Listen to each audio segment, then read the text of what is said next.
We fought so hard to push them out. We pushed a lot of these groups out to be able to maintain peace so that the businesses can be able to function. You may have seen their orange shirts. Brooklyn Park has employed the group Minnesota Acts Now for violence intervention for the last 2 years. Now some city leaders say it's time for violence intervention methods to evolve. The city of Brooklyn Park heard from 3 different organizations in Monday night's city council meeting, each outlining how they would put boots on the ground for violence intervention services. City leaders want an organization in place before the summer when crime tends to tick up. The discussion isn't necessarily, well, who has led us to where we are now? A big part of the discussion is who has the capacity to work in some pretty difficult areas and can get us to the 2.0 version where we are at a block by block area, mapping out issues, building those relationships, right? The City Council voted to go with Men in Black Security, a Minneapolis-based organization that has done work in that city. Men in Black Security will provide services in Brooklyn Park through the rest of the year at a cost not to exceed $650,000. Another Twin Cities nonprofit is trying to take the fight to the opioid epidemic with the help of a van. We have Narcan. So if people need Narcan, we offer that for free. CCX News caught up with the Aliveness Project's van in Brooklyn Park. It offers medication that can reverse a drug overdose. The nonprofit has seen a spike in overdoses this year that it attributes to fentanyl, which experts say is up to 50 times stronger than heroin. The Aliveness Project says it has had success helping people with recovery because it has staff who can empathize. I think one of the things that really makes our program different is that a lot of our staff have lived experience with the issues facing people who are using drugs. As a person in recovery myself, I have overdosed in the past, and Narcan saved my life. And I just want to be out there offering the services to folks that I wish that I had back when I was using drugs. The Aliveness Project works across the state to prevent the spread of HIV and other STDs, often visiting homeless encampments and other strategic places. Your vehicle has likely already felt the thud. The time of year Twin Cities roads become the land of 10,000 potholes. As Delane Cleveland reports, local cities are trying to stay on top of the problem, even though more winter weather is in the forecast. I think it's terrible right around here. I don't know what's going on. As winter comes to a close, we've reached the time of year when many Minnesota roads are littered with potholes. If you try to get in here without falling into the Grand Canyon, you're doing good. No kidding, it's really bad. Granted, not every road is bad, but in Brooklyn Park, this road's not looking so good. There's a few spots that need a little more love than others. We're just out here filling some holes, trying to make some people happy. Crews were busy Wednesday morning repairing a stretch of road along Unity Avenue that's clearly seen better days. This is one of our worst roads right here. This street is due to be repaved next year, so for now they're laying down about 5 tons of cold mix asphalt, which is meant as a temporary fix until they can come in with a more long-term solution once the temperatures get warmer. The cold mix asphalt that we use in colder temperatures doesn't last as long. It can sometimes be knocked out of the pothole by a snowplow, by ongoing traffic, so sometimes we have to go back to a certain area more than once. Dan Ruiz is Brooklyn Park's Public Works Director. He says the pothole problem isn't as bad as in other cities, thanks to an extensive mill and overlay program that's repaved more than 140 miles of streets over the last 8 years. So all of those streets should not have potholes. Still, the city spends around $1 million a year on pothole repair, thanks to Mother Nature's freeze-thaw cycle. So expect to see crews out over the next couple of months as they try to help prevent people from damaging their cars. By the time we're done here, all the deep ones that would cause maybe any damage will be filled. The problem will be solved, at least for now. In Brooklyn Park, Delane Cleveland, CCX News. The people at Lynde Greenhouse are hoping that you can help them solve a mystery that was uncovered after the fire last fall. After the fire, the wood workbench obviously burnt to the ground.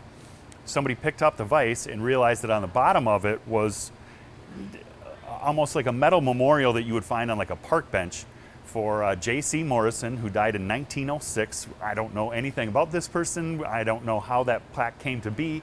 Derek Lynde is the 5th generation owner of Lynde Greenhouse, and he thinks this metal plate was put on the underside of a workbench to make it more stable more than 50 years ago.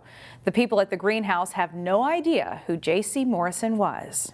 So we decided to throw it out on social media and see if anybody knew who this person was, if that plate was important to anybody, and they'd like it back if it was a family member or a great-grandfather. There has been some internet sleuthing, including one person finding a grave in St. Paul that corresponds with the name and date of this person's death. If Minnesota had a Mount Rushmore, Harry Peter Bud Grant would make a short list to be on it. The legendary Minnesota Vikings coach died at the age of 95. For a Golden Valley business owner who knew him, his death is still a shock. To Mark Hochstetter, Bud was somebody he could sit and have coffee with. You could have a conversation with him. He'd talk football or he'd talk basketball, but he really liked to talk hunting and fishing. That was Bud. Hochstetter runs Papa Hawk Sports and Collectibles in Golden Valley. He says the Hall of Fame coach was always willing to talk to kids and would never push anybody away. He says Bud also signed a lot of autographs. But Hochstetter says don't expect Bud Grant memorabilia to increase in value right away. Down the road it will, but right now things have maybe moved a little bit, but not to the extent that you're going to make a fortune off it by selling it today. Hochstetter's store has several pieces with the coach's signature on it, including framed photos. Grant is the winningest coach in Vikings history, leading the team to 4 Super Bowl appearances. The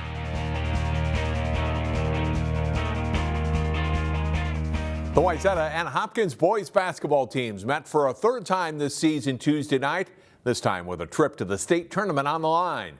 Jason Malillo has highlights. It's Wayzata against Hopkins for the Section 6 4A championship in front of a big crowd. Spencer Hall no-look pass to Jake Schmidt, and he scores. Wayzata out to a quick 6-0 lead. Then Hall kicks out to Ben Schaefer, and he hits for 3 and a 15-9 Trojans lead. Hopkins goes on a run. Anthony Smith hits from distance. Royals take a 16-15 lead. Then Smith with a nice pass to Vincent Hilsheim, and he finishes strong, 19 points for Hilsheim. J.J. Semenko strokes a 3-pointer. The Royals would lead 34-24 at the break. Second half is wild. Smith the steal, an outlet to Jaden Moore, and the freshman lays it in for Hopkins. Hayden Tibbetts catch and shoot 3-pointer at the other end for Wayzata.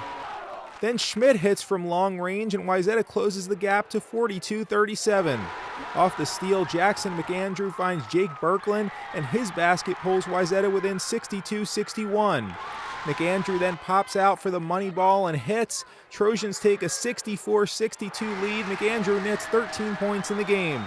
Smith penetrates and dishes to Hilsheim, and he muscles in another tough basket, and it's 64-all.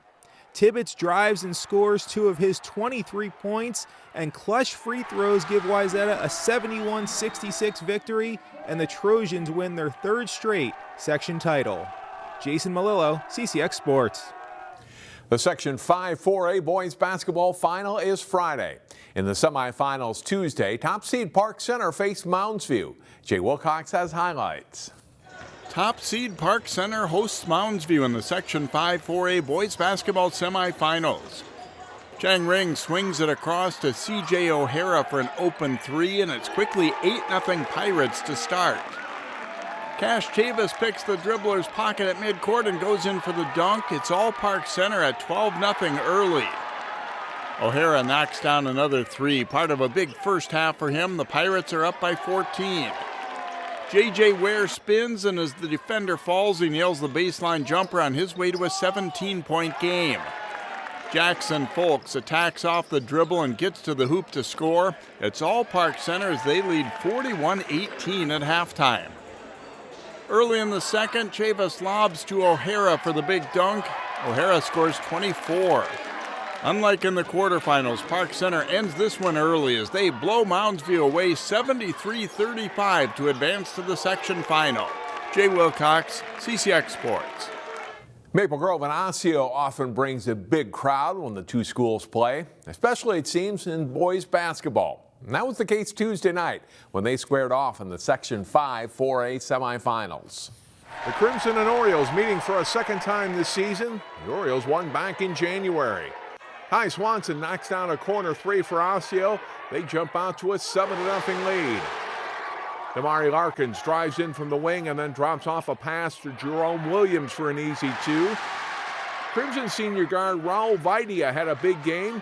He hits for 3 of his team-high 22 points to get Maple Grove within 3. Larkins attacks the basket and scores. He nets 26 points on the night. Osseo takes an 8-point lead into halftime. Second half, Larkins backs down his defender and then turns and hits the step-back jumper. The Orioles lead by 12. Maple Grove, though, chips away at that lead. Lincoln Palbicki to Edwin Dorbor for 2 of his 10 points, and it's a 6-point game. Crimson guard Henry Stang hit a couple of big three-pointers late in the game. The junior with 16 points. Maple Grove gets as close as 3 points, but never pulls ahead.